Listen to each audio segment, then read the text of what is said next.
Bags down, spikes on. Welcome to the track. Hi, my name is Colin Weitzman, and I'm going to be your host for this episode of Track World News presented by Track Barn. And today we are joined by a very special guest. He is one of the top coaches in the entire country right now. Just finished up indoors where his team just finished second with for the national championship. Head coach of North Carolina A&T. Coach Duane Ross. Coach, thank you so much for joining us today. Really appreciate it. Oh, thank you, Colin. I appreciate being on, man. Thanks for the invite. Of course. And so it's interesting. We might have even ran into each other at one point because you've been coaching there for a little while. And last time I was at North Carolina A&T was for Junior Olympics. I actually remember the year that I was there. So that was 2014 or something. No, 2014. It was the rain was coming on in. We could see the clouds. Just coming in. So probably ran into each other maybe once or twice. I'm sure we have. You know, track and field is a very, very small family. So I'm sure we have. Of course, yeah. It's interesting. You'll always see, oh man, how do I have connections to this guy or that guy? It's everything's so connected for sure. And so before we get into all of the great stuff that's going on with the North Carolina A&T and the group that you're coaching there, I wanted to start with where track and field really got started for you. I mean, what was it that got you interested in track and field and running in the first place? Yeah, that's always an interesting story. I get that question a lot because, you know, growing up in Dallas, North Carolina, you know, everyone played football. So I played football from a very young age. That's what we were taught to do. That was the sport. So I really didn't get into track and field until high school. And then I was coming in to do track because of an injury somewhat. So, you know, back when we were growing up, you did every sport. You know, if it was basketball season, that's what you did. If it was football season, that's what you did.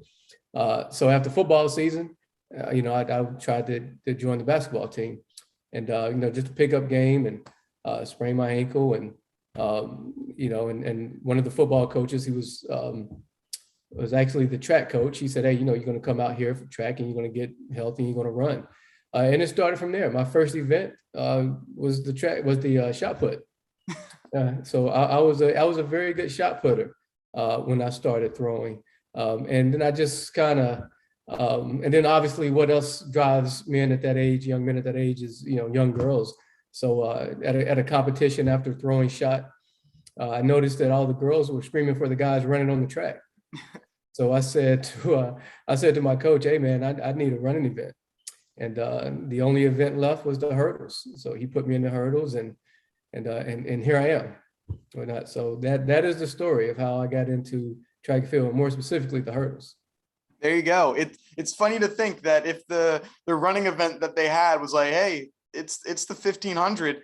You might be a miler now or something. I don't know about that. I think I had a little bit more sense, even at 17, 16, 17, to think twice about the 1500. But yeah, that's how it happened. The coach was like, hey man, jump in the hurdles. And you know, one of my teammates was a good hurdler, a guy named Chad Owens. He was a lifelong friend, knew him from kindergarten on up. I went over there with him and he kind of just, you know, walked me through the hurdles and I got better at it. There you go. Yeah. And you had a little bit of a later start too. Like, I mean, like you said, you're a football guy and nowadays you're seeing kids starting running track at, you know, 5-6 years old through AAU, but you're getting started, you know, halfway done your high school year. I mean, looking back, how do you think that maybe, you know, for the good or for the bad, you know, impacted, you know, your feelings in track and field? Yeah, you know, I have no idea. I have no idea, but yeah, it was late. I'm gonna tell you, I knew nothing about track and field as a young kid. I grew up in the country. It was football, basketball, and you know, you saw some baseball here and there, but no idea that youth track even existed growing up. So, you know, no idea how it could have turned out, but hey, you know, maybe it helped, you know, just doing all these other sports and being new to it. It happened pretty quickly when I jumped in. I won states my junior year when I went out there and just got better from that. But yeah, that is that is a very unique story, man. I am fortunate to have had some great coaches in my life who saw something good in me and continued to push. I mean, all throughout middle school, little league, just some great people around me that just, saw something good. Yeah.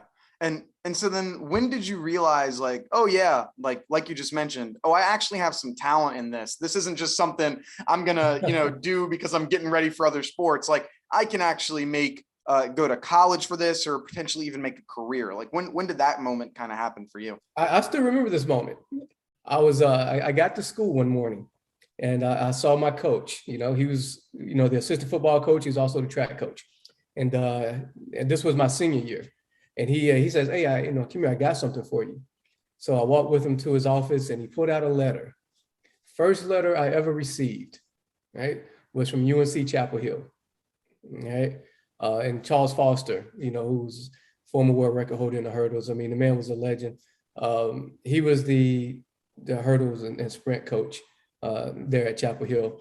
So that was the first letter I got. And when I got that letter, I still remember it was a brown envelope with a blue label, address label. And I was like, wow, I guess I can do something in track and field. So that's when it kind of dawned on me that, hey, you know what? You may be able to have a future in this. But listen, I'm still trying to play football, right? I mean, even though I'm getting that letter, I'm still thinking, hey, I'm going to be the next NFL great. So it still took a little while for me to just say, okay, track and field is the way to go. Yeah, it might have been until you signed that first thing. Yeah, it's like, yep. Man, do they have a spot open at wide receiver or something, like me on the football team too? Can I do something else? Yeah, I was that guy. I was that guy. At a young age, when you grow up in a football town, you're taught that that's what you're supposed to do. So that's what I thought I was supposed to do. So it literally took up to my freshman year in college when I ended up going to Clemson. Best choice I ever made. Ended up going to Clemson, and even then, my freshman year, I'm thinking, hey, I can do this. I can do both. But hey, I had no regrets about the decisions I made to go to Clemson and decide on track and field. Yeah, and while you're at Clemson, you definitely had a lot of great success. Ended up being, national champion there. I mean, could you kind of touch on, that experience that you had and being able to, win at one of the highest levels? Only a very small handful of people can say they're a national champion, and then even later on after that, being an Olympian as well. Yeah. That team was so competitive. If you were not trying to win the national championship, then you didn't belong there. I mean, we had the likes of James Trapp, Michael Green, Larry Ryans, Anthony Knight. I mean, that list goes on and on. I mean, we were just a competitive team. And our coaches did an excellent job of keeping us, very close. We were a tight-knit family. So it was bound to happen. I mean, the expectation there was so high. Our coach at the time, our head coach, Bob Pollock, just loved the man to death. He's in the USTF CCC Coaches Hall of Fame. Just a great man. He did an excellent job of putting us together, putting these athletes together, and teaching us, how to become men. That was the expectation. You had to win a national championship. Wesley Russell won a national championship in the 400. James Trapp in the 200. Michael Green in the 60 and the 100. I mean, somebody had to come by and do it in the hurdles. But those guys took me under their wing when I got there and taught me a lot. And I'm still indebted to those guys. I mean, just a great experience. If I could do it all over again, I would do the exact same thing again. I would go to Clemson under the same coaches, with the same friends, and enjoy that experience all over. Yeah, that's something that when I look back at my college experience, I'm like, oh yeah, that was like the people that I was around, the coaches that I had, and the experience that I got was just great. It's like, yeah, of course you always want to run faster, jump higher, throw farther. Of course, who doesn't? If you're an athlete, you always are like, if I could have done this a little different. But yeah, that's right. When you look back at it, it was like, man, like still great experience. And I'm sure that's something that you're hoping you can create, with your kids, each day as well. Yeah. And that's what I do. I've modeled a lot of what I do with our student athletes, how I lead after my past coaches. I've been fortunate to have some great coaches in the past, and I took something from each of them. So I try to give them the best experience I can because I had a great experience. Now it was tough. Make no mistake about it. Winning championships are not easy. They're not meant to be. And it was tough. And that's the same type of program that we have here. You know, the expectation is high and you have to earn everything you get. Mm-hmm.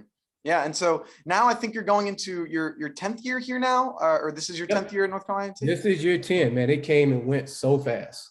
And so before you were at North Carolina A&T, though, you coached before, and it's a long, while everyone might think, oh yeah, from athlete to coach, like, yeah, you can be a track athlete and then, you know, you're head coach. Like it's just like that. But that's not the case. It's a grind to kind of build to get to where you are. I mean, what got you interested in coaching and realizing that, you know, you want to help the next generation of athletes be better? Yeah, so after I ran professionally, obviously, and I did that for some years. Once I retired, I actually was in the finance industry. I was in licensed investment advisor, and I loved it. Yeah, I went into the finance industry, and I was doing that and putting on a suit every day. But hey, I you know, that urge was still in me to do something track related. So I wanted to coach. I wanted to get out there and instill in some of these kids what I've, you know, learned over the years. So I took a position at Methodist University, Division III school in Fayetteville, North Carolina. You know, and my intent was, you know, not to coach and, you know, and try to be, you know, this big Division I coach one day and win all these national championships. My intent was really to just enjoy doing what I had a passion for. And that was being involved in track and field somehow. So that, I'm gonna tell you, that coaching at that level prepared me for what I do now.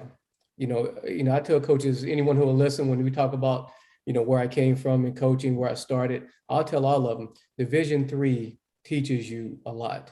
I loved every minute of it. I got to a point, I think my 4th or 5th year at Methodist, where I was saying, hey, man, I can see myself here for the rest of my career. You know, student athletes coming in, not on scholarship, right? They want to earn it. They're there because they want to be there, right? There's no exchange, no give and take. They want to be there. They want to get better. You know, I loved every minute of it. You know, going out recruiting, right? Finding someone who has the passion for it, but then telling them and selling them on the fact that, hey, you're going to get a great education here, right? But you're also going to develop and learn so much about this sport. I mean, that created, you know, that created an environment down at Methodist University. I mean, when I took over that program, we had, I think, 7 athletes. I think I had 5 guys and 2 women. And I still remember my first conversation with my athletic director at the time. He's like, hey, we just want you to build a program, right? And that was okay. But that was not okay with me. You know, hey, the expectation, we want to be good. If we're going to do it, we're going to do it. So yeah, I was there 5 years and 9 national champions later. And we finished 3rd at the NCAA championships once. We finished 4th twice, I believe. Won the conference championship a few times down there. The program had never won conference. So I was very pleased with what we were able to create down at Methodist. So yeah, that was my start, man. I loved it. The Division III is great. You know? Wow.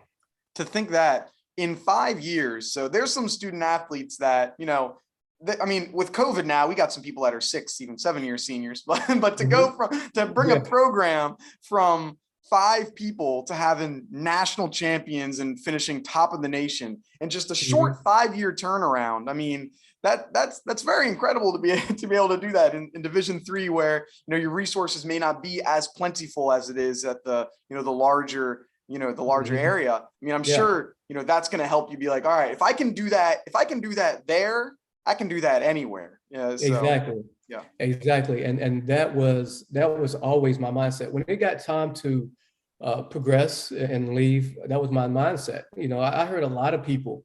I had people, you know, telling me, hey, you know, you need to be an assistant coach first. You know, you got to get your foot in the door. Division I, you got to be an assistant coach. You got to do this. You got to do that. And my mindset was always, you know what, coaching is coaching, right? I mean, the only thing that's going to change is, you know, probably the level of athleticism that the athlete has. Now, granted, business is going to change. You're dealing with a bigger budget and everything, but I truly believe that, hey, I did this here, I can do it anywhere. And that's why I took on the position here at A&T. And my athletic director here at A&T, he had the foresight to think the same way. Hey, you come from this, you had success as an athlete, you had success as a coach. If you can do it at that level, you can do it at this level. And he trusted me with this program, and here we are. That reminds me a lot of, I think it was Coach Carter, when they're going to do the big game and they measure the rim. They're like, okay, it's 10 feet, just like we do in practice. It's like, it's the same thing. Division III, still a 400-meter track. You don't move to 500 meters. It's the same thing. Yep, same thing. Thank you. If there's any coaches out there, hey, listen to what Colin is saying here. It's the same thing. Yeah, you got to roll your sleeves up and work, but hey, if you can get it done, you can get it done. That's just how it is. And so before we get into some fan questions, I'm sure, I mean, you've been coaching for a long time. I'm sure not everything has gone as smoothly as you'd like, or there have been some learning experiences. Have there ever been any, whether it be workouts or maybe, scheduling or just anything that you've learned along the line of track where you're like, oh, well, maybe we should do this a little bit differently next time? Yes, absolutely. Every year there's something that trips me up that I say, okay, I need to do a better job at this. Now, one thing I take a lot of pride in is I write every workout that my athletes have ever done. I have a record of that. I keep record of every workout, and I make the time after every practice to go back, key in what their times were. These were the target times, key in what they actually ran. If I changed the workout, what I changed it to, right? And it may seem tedious now, but let me tell you something. Let me tell you where this comes in handy.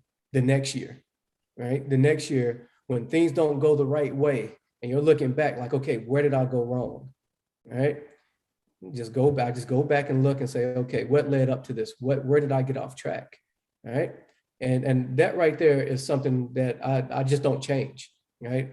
I stay with that. So yeah, every year there's a hiccup somewhere. Maybe I should have, run this guy, on this leg. Maybe I didn't rest this guy enough. But one thing I have learned, and I treat every moment like that as a learning experience, and I tell my team that, we don't, perfect example is NCAA championships. That was a tough one. Came down to the last event, which is an event that you would think is our bread and butter, has been over the last couple of years, and we just didn't have it there, right? I was up at 4 a.m. that night, like, okay, what happened? How do I fix that before June, right?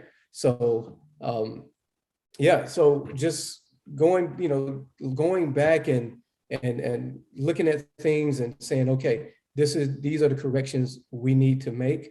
Every loss is just, we look at it as we're not losing, we're learning. And that's something as coaches, I think, we can all be better. No one knows it all. We all have to be lifelong learners. And I make a point to be that guy, right? If something didn't go right, like my son, we were going for the world record, right? And we were preparing for that all season long, and we were preparing to do it at that competition. And when we didn't get it, he and I sat there and we said, okay, what happened? We can blame it on the track. We know it wasn't as fast of a track as some of the others, right? But we don't use that excuse. So we just sit back and we said, okay, what could we have done wrong? And he's looking at me and I said, well, let me tell you what you did wrong. I told you to come through the first 200 in 20.9 minimum, and if at the top of the turn, if you felt those guys with you, then you're moving too slow, right? Because I felt that for him to come through in 20.9 or faster, that he would have more room coming off the second turn, and where it wouldn't be so close. So, he got caught up in the race and he didn't feel that. And we came through in 21.0 something, right off where we needed to be. Right. So we have to learn from that. And we're not. So we talked about that, and now we know what to do going in the outdoors. All right. So yeah, I mean, we got to always be ready to, look back and say, okay, what happened? Let me fix it immediately. Right. Don't let it linger. This is what we need to do for the next one. Yeah. In order to get better, you got to look at, okay, what did I do wrong? How can I learn from that? And then apply that to the future. Because if you don't, you're just going to repeat it. Yeah. Yeah, absolutely. And the first phase of that is admitting that you could be wrong. Exactly. That's the hardest part. That's the hardest part. That's the hardest part. And sometimes looking at yourself and saying, I messed that up. Right. But I know, sometimes it's so easy to put it on the athlete. He didn't perform the way he was supposed to perform. No. I always look at myself first. Okay, what did I do wrong? Right? Extreme ownership, right? If that kid didn't perform the right way, then he didn't understand the importance of what we were doing, or I said something during the week or during the month that really didn't click. So it's always about looking at myself and my coaching staff, and they know this too. We don't point the finger. He didn't do this. He didn't do that. No, we didn't explain something the right way, right? We turned left when we should have turned right in a workout, something. Now, of course, that's a team environment, and the student athlete, has some responsibility as well. But still, it's our job to get that athlete ready and to get him to understand the importance of what he's doing. Exactly. And so now I've got a few fan questions that people wanted to ask. And so this is from Biomotor Institute. So other than their actual times, when you're recruiting, what are the qualities that you're looking for in an athlete? Oh, great question. And I say that's a great question because we have been in the development business. That's what we've done. That's what I did at Methodist, and that's what I brought here to A&T. I look for those athletes that are athletic, not necessarily times, but it's a range of things I look at. One, determination, grind. Is that athlete willing to earn, right? Is he willing to earn it, right? There's a lot, they want to come in, they want it to happen right away. But one, are they willing to earn it? Two, do they want to be here, right? Nothing's better than when an athlete is where he or she wants to be. That makes that dynamic so much better. And then, three, obviously, if they're coordinated and they have athletic ability, whatnot. Yeah, I don't recruit times necessarily. I look at a lot of video. I try to get out and see a lot of races. And, I was at the Adidas Indoor Championship meet this weekend. Spent a lot of time out there just, watching athletes and, and watching their mannerisms, their attitudes. And in particular, there was one athlete that ran the 200 and she didn't win, but she was so aggressive. And when she finished that race, and you could tell she wanted so much more. Those are the type of athletes, right? I'm like, listen, I can take that all day because she wants to be better. An athlete that wants to be better, you gotta love it. You gotta love it. Yeah, if you can see that there's more left in the tank and you can develop that, that's gold. That's gold. Oh yeah, absolutely. I'll take that all day, every day. If you're willing to come in here and earn, right? And work, then yes, right? And then I'll go to war with you every day, right? I tell my kids that all day long. I'll go to war with you every day. You're not going to win every race. Everybody's not going to be a national champion. But when you come in here and you're working every day to earn this thing, to earn this championship, I'll go to war with you every day. It's great to have as an athlete. Like, okay, I got someone behind me. Mm-hmm. Next question. This comes from MJP TV. He says, "What does it mean to be a Black coach leading an HBCU to excellence?" Yeah, great question, man. It means a lot. It really does, Colin. A lot of people don't know this. I haven't said it a lot. When I took this position 10 years ago, my intent when I came to A&T, I was going to come in here, build the best program I could. And when that door opened for me to move on, I was going to move on. And I had a timeline. I came in and I was like, I'm gonna give this, 5 years, and I'm gonna roll my sleeves up and go to work, and then I'm gonna move to something else. But in the course of that time, I learned the importance of what I was doing. And then I started to instill that in our athletes, and that importance, what that was I realized that what we were doing was more than just winning a championship or attempting to win a championship. When it started to dawn on us that, hey, we could be the first HBCU to win a national championship, right? When I started to realize that we were making the other mid-major schools and the other HBCU schools better, right? That they started attaining, to do more, right? When that dawned on me, that's when I said, okay, we have something so much more special here than just chasing a wooden trophy.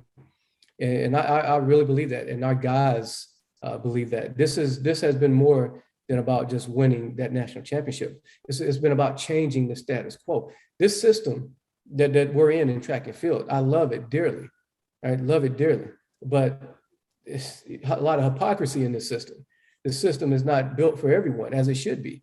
Track and field, the sport of the Olympics, right? This sport is supposed to be made for everyone, right? For everyone to be able to thrive, to have success, right?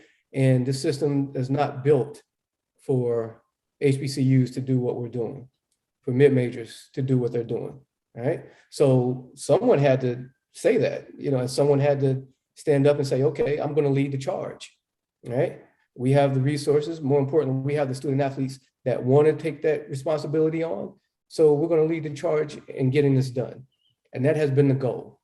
Well, that has been the goal, right? And that's no disrespect to any of, my associates and coaches out there. Love what they're doing, respect the spirit of competition. But it's just a fact, right? It's just a fact that mid-majors, HBCUs, they're disregarded, right? They're disregarded. It's all about the big brands, the big budgets, it's the common, right? And that's not the coach's fault, I mean, who doesn't want to be in that position and whatnot? It's not their fault, but the system that's been created, right? It's not right. So yeah, we're going to do everything we can to to continue winning and continue opening doors for everyone else around us. This is not just for us. This is for the John Carloses, back in the day, the George Williams, out at St. Aug, Dr. Leroy Walker, all of these Black coaches that back in the day wanted to do what we're doing, wanted to have an opportunity to be where we are, but was always put in a position where they were held back, right? This is not just about North Carolina A&T. It's about so much more, right? And when we lace up every day, we realize that. Yeah. You hit the nail right on the head there. I mean, there's been so many times and people that I know, I mean, a lot of my friends who are not track and field fans, they're like, oh, North Carolina A&T, like they went to HBCUs or they went to North Carolina A&T, and it's like, oh, I can get behind that because I see people like me and people that are, that come from similar backgrounds or do similar things. And it's not just the, the major Power Fives of the world. It's the little guy. It's the David and Goliath story of this school. Yeah. Like they shouldn't be here, quote unquote, but they are, and they're doing really well. And I mean, that kind of actually brings me to this next question, which comes from STP Justin. He says, do you feel that your program has helped break the glass ceiling for HBCUs to potentially, really allow this to be an extremely awesome thing for other HBCUs around the country? Yeah, I really believe we have, and that's something I'm proud of. I'm proud, and I do hear from other coaches around the country, all the time about what we're doing and how it's helping them. So I do believe that we've scratched that ceiling. Have we broken it?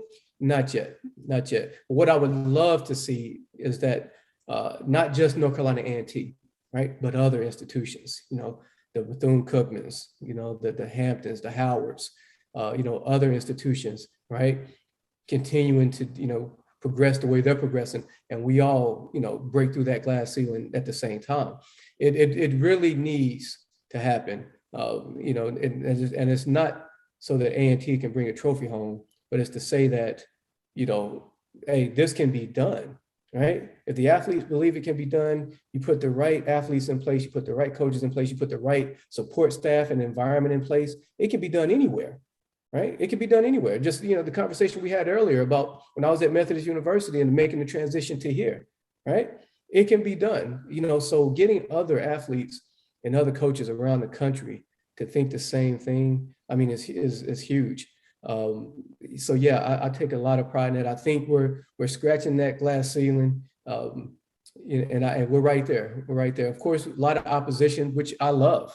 I love the spirit of competition. I mentioned that earlier. I love being in a situation at the NCAA where I'm trying to win, but I'm also happy for an associate of mine who just had a great win. His athlete just did something great, even though it may be, against us, holding us back a little bit. That's track and field. That's the spirit of competition, and I love that. So we're going to keep doing what we do, and and we're going to get it. You know, I've been speaking this for a while now. We're going to do it. Yeah, and really last year, for at least the greater track and field community, last year was a real big breakout year with, you know, placing third with the team. You had multiple people going to the Olympics for that team, as well as turning professional after this year, both on the men and the women's side. What did you take away from last year's success going into this season, seeing, okay, it's not just, you know, me talking about we can be great. You see the results now, and you're starting to see, okay, this is possible, because you were really close last year. You're even closer this year. You know, what's it like now going into, okay, we can do something here. We're really close. Yeah, I'm gonna tell you the best and worst feeling was, I mean, it was great last year. The men finished third, women finished fourth. Absolutely great. Seeing the guys celebrate that. I mean, we were excited to get on the podium. We celebrated that, getting on the podium, right? Our first time getting on the podium in both programs. The only Division I program to come back with 2 trophies outdoors. We were excited about that.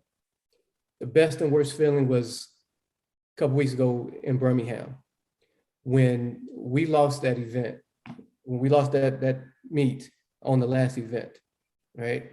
And they handed us that trophy, right? Seeing those guys tear up, some of those guys were teared up, right? They felt that pain, they wanted it, right? The best and worst feeling, because while I'm looking at them, I'm proud of that moment they're in, because just in June, we were celebrating getting on the podium, and now we're here pissed that we're not bringing the championship home. That right there, right, meant so much to me, because it showed me that, hey, these guys believe, and that's all that matters.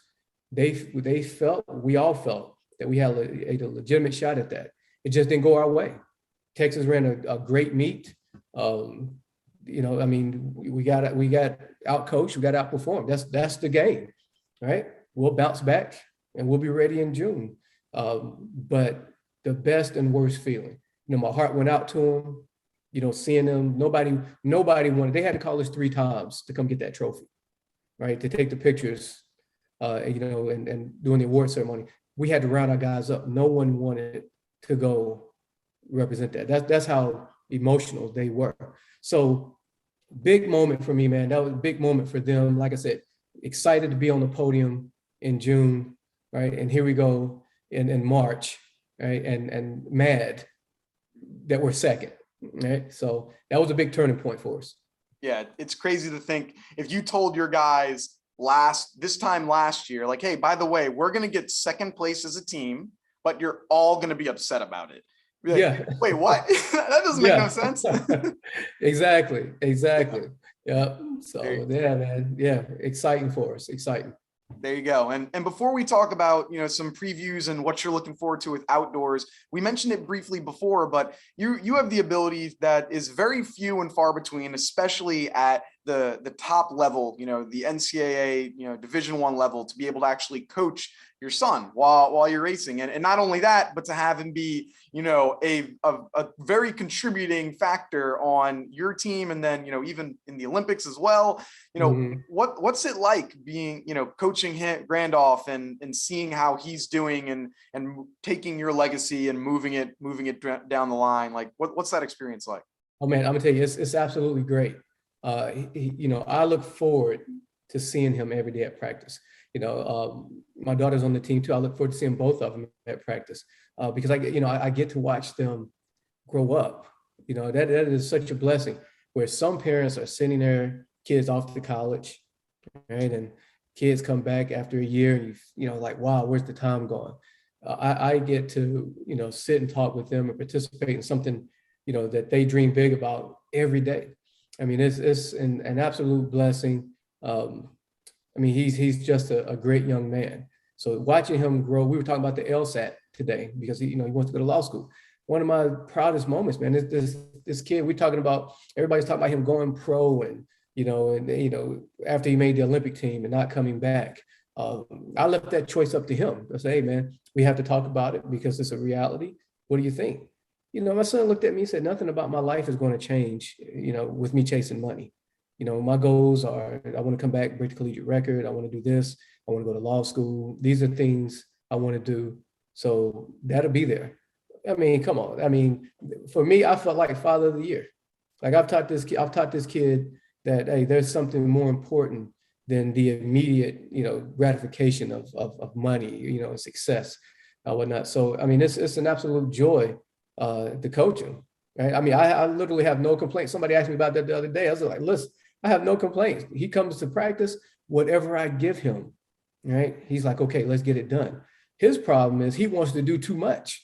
I have to talk him off the ledge sometimes. Can I do this? Can I do that? No, you can't do that. This is the plan. Let's stick with the plan. But he's a hard worker. The kid has over 3.0 in the classroom, finance major. He has his goals set. He's a great older brother to his siblings. I couldn't ask for any more. Yeah, I mean, that's got to be great to be able to have, you have your children there that you're coaching along. I mean, it was cool because I was lucky enough that my parents were able to travel to every meet, so they were able to see me at every meet. But it's another thing to be able to see them at each practice, and then you see them at their highest with winning national championships, and then you can see them at their lowest as well when it's a tough workout or something just doesn't go their way. Like you're able to be there in all of those moments. Oh yeah, absolutely, man. I mean that is. I'm set. I truly am. I am set as a father and a man because I get to help. I get to help him fulfill his dreams. I mean, we spent so much time together at the Olympics. Someone asked me what was the best experience about the Olympic Games, and I said, hey, the quality time I spent with my son. I mean, we had lunch together, dinner together, we walked around, just hung out. The competition didn't go the way we wanted to. But, we spent so much quality time together, he and I just, together in Tokyo. It was great. He learned a lot from that experience. That's one of the reasons he was, his head was on a swivel this indoor season. He was not going to be denied. Mm-hmm. And so now with that, have you ever had any awkward moments where it's like, it's like, that's the coach's son? I know it happens a lot more in basketball, obviously, because, you get playing time and, if you're the fastest on the team, you're the fastest on the team, you're going to be going. But have you guys had any, just awkward father-son moments, whether it be at practice or at meets that maybe you could think of that might've been funny or something? No, just more times than not, when we travel, they get our names mixed up. So we were flying. Where was it? Flying somewhere, and I'm sitting, business class, right? He's sitting, in economy. You ain't earned business class yet, right? But they switched our tickets, right? Because obviously he's junior, and he's named right after me. So he literally thought he had business class and was not going to mention it to me, right? And I hadn't really looked at my ticket, but when I looked at it, I realized like, okay, he has my flight. So I said, let me see how far this goes, right? But he had every intention on taking that seat until I walked up to him. It's like, hey man, let's take a look at that ticket you got, right? And he's like, oh yeah, this is yours. I'm like, yeah, I know it's mine. But other than that, we enjoy each other's company. I mean, we play chess. We go golfing together. Just a great relationship, man. Love him dearly. Or like, I was testing you, seeing how long you'd let me have this ticket. That's why I was keeping it. Never intended on actually. Yeah. I promise. Sounds just like him. Promise. And so going into this year for outdoor season, obviously you mentioned you had a great outdoor season last year, coming off doing really well. This indoor season doing well is also, even though the team, they know they can do better. And, I'm sure you do as well. Now we're going into the outdoor season and it's with the big show going on. What are some goals, maybe some tweaks, like just tell us what it's looking like. Like, what are you going to be doing in between, March and June to make sure that they can take home the big trophy this time? Yeah. So we've talked about this as a team. And the biggest thing, and our women, although they didn't have a good indoor, our women are going to be right up there again, just like last year. Last year, our women didn't have a great indoor, but they snuck up there and got fourth. Our women are going to be in a very strong position again this outdoor season. But the main thing for me this coming off this indoor season was reminding everyone that's a part of this program, athletes and staff, right, that to win a championship, everyone has to have some skin in the game, right? We're going to do what we do on the track. We don't worry about what everybody else is doing, who's doing what. The only thing we worry about is what we're doing here in Greensboro, North Carolina, right? So we believe in our system, what we're doing. So that's going to take care of itself. These guys are going to be ready to race. But the message to the rest of the team, the message to the rest of the staff is that we're close, but it takes everyone. It takes everyone. We're here finishing second, coming down to the last event. We're finishing second, and I don't have representation in the throws, the distance events, and my long jumper was there, didn't score. This guy was fifth last year outdoors. It's unacceptable. It's unacceptable. We've talked about our goals as a staff. We've talked about our goals as a program. That's just unacceptable. And all of that falls on me. Extreme ownership. That falls on me. I have not stressed the importance enough to my staff, to have some skin in the game, to get this done. And that's all that was needed. A point here, a point there, those add up at NCAA championships. So that was my main, that was my main objective coming off of indoors, coming from Birmingham. I mean, I met with my staff the very next day. It's like, this is unacceptable. We have student athletes at home watching this on TV that should have been here. I had a 60-meter sprinter that finished fourth last year. It didn't make it this year. That could have been the difference, right? I got another hurdler that should have been there, right? But wasn't there. That could have been the difference, right? Long jump, as I mentioned, that could have been the difference. So one thing we've been doing since we've been back from Birmingham, every day, someone on that team is responsible for bringing that trophy out to the track. That trophy is at the track every day. Okay? It's the responsibility of the team, and they have taken that upon themselves. I said, the day I come out here and that trophy isn't here, there's going to be some problems. That trophy is a reminder that everyone needs to be involved, right? So every day, someone will go get that trophy and they'll bring it out, right? And the importance of that is that the athlete that gets it, right, is different than the athlete that returns it. And it's an athlete that did not score a point at the NCAA championships, right? We hold each other accountable. So that has been priority number one, getting everyone on board. We can't just sit back and watch these guys. And that's human nature. I mean, that's human nature. It takes, it's people will sit back. If somebody else is doing it, they'll sit back and they'll watch them do, oh, he's got it, right? And we got to understand that, we can't get here by doing that. No one's going to sit back and watch anymore. Everyone has to step up and be counted. So that is what we're doing. Like I said, what we do on the track, right? We, stay healthy, stay strong, make this transition to outdoors, be ready to run when it's time to run. We're going to do that and whatnot. But the key to bringing that championship home, right, is everyone feeling that gut feeling that those guys that came up short in Birmingham, feeling that, right? So we're on the right track. Yeah, I mean, you said it pretty perfectly there. I mean, once you're going for a championship, I mean, there can only be one winner, and so when you're at everyone at that level is fast. Like Georgia, everyone's doing the big things. Georgia's doing the big things. You got Kentucky's doing the big things, Texas doing the big things, Arkansas. Everyone does the big things. It's like, can we make sure we're doing the little things? Like those are the ones that count. Yeah. Like. And it comes down whether you're scoring whether you're winning a national championship or you're keeping your fingers crossed you can make the team to even go to conferences. Like you all have a part to play in this big thing if we want to win it all, and you gotta play your role, and if you do that, you get to where you want to go. That is it, man. Hey, perfectly said, perfectly. There you go. Well, we're super excited to see how you end up doing with the outdoor championship. Everyone is watching, and I know a lot of a lot of my friends are super excited to see how you've been doing. It's been great seeing the team going from that's the place that nationals is held to outdoors. That's cool to, that's the team that is going to potentially be winning outdoors. That's even cooler. So Yeah. it's been an awesome ride. And Coach Duane, thank you so much for joining us here today. It's been great hearing from you, talking about your story, running as well as coaching. It's been great learning more about the program as a whole. Hey, thank you, Colin. I appreciate you having me, man. Anytime. And you're doing, you're doing a spectacular job over there, man. Spectacular.